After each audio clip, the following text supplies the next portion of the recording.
Boom. And so I'm back. Yes, I've served my time. I've paid my dues. And I'm finally released from the YouTube gulag for those naughty people who quote government official information. Anyway, folks, good to be back with you. Hope you missed me. I've missed being able to talk to you on this channel, but I have been talking to you on some of the many other platforms on which I put out content. So just a heads up reminder that if you're not following me on brand YouTube or on BitChute or on Rumble or on Odyssey or on my podcast channel, you're missing out on so much stuff because that content is not censored. So I really, really would implore you to do that. That's if you value listening to my content. If you want to stick with YouTube, I'm afraid what YouTube means in 2021 is there are some things that I cannot talk about. It's just not possible any longer. And those include the biggest story of our times. So that being said, and so I'm making it really clear to you that if you're following me here, you really need to follow me in those other places. Let's talk about a story which I think is quite interesting.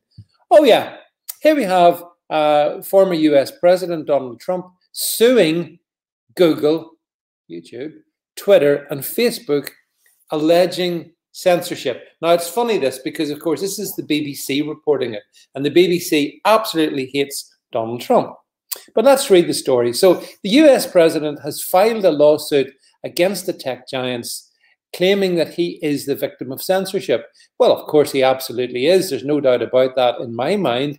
And indeed, many of us are the victims of these tech giants, these huge monopolistic parasites, really. So the class action also targets the three company CEOs. That's interesting. Of course, you will remember what caused the suspension of the Trump account back in January. So in the press conference which the former president gave, he rallied against the social media companies and Democrats who he accused of espousing misinformation. Absolutely right. He says, "We are demanding an end to the shadow banning, a stop to the silencing, a stop to the blacklisting, banishing and cancelling that you know so well." Well, Mr. President, I hope that includes all of us who have been banned, removed, shadow banned, silenced, put in quarantine, all that stuff. It's not just politicians that suffer from this. It's ordinary patriotic people in the US and in the UK and elsewhere. The suit requests a court order to end the alleged censorship. Mr. Trump added if they could ban a president, they can do it to anyone. Well, he's absolutely right, isn't he? I mean, that's exactly why they did do it. They were flexing their muscle. They came out of the shadows and demonstrated that they were bigger than just about any country. That's the great concern about these tech companies. Now, none of them, as it says here, have responded. Oh, what a surprise. But we'll see what they come back with. Meanwhile, and this is interesting as well, folks, meanwhile, we see that Mr. Trump's Republican allies in Congress released a memo describing their plan to take on big tech. Alana Mercer and I call it deep tech, but I think you get the gist. And this calls for antitrust measures to break up these companies and a revamping of a law known as Section 230. And Section 230 does need to be massively changed because we need to repeal it in such a way that it stops companies like Facebook and Twitter from being able to claim that they're not liable for anything that users post.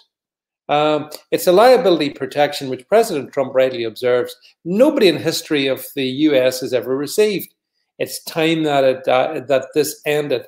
Frankly, in my opinion, these large big tech companies, deep tech companies, are an existential threat, not just to people like Donald Trump, but to all of us, to anyone who wants to try and use their voice in these platforms. Now, whether anything good comes out of this, I really don't know what will happen.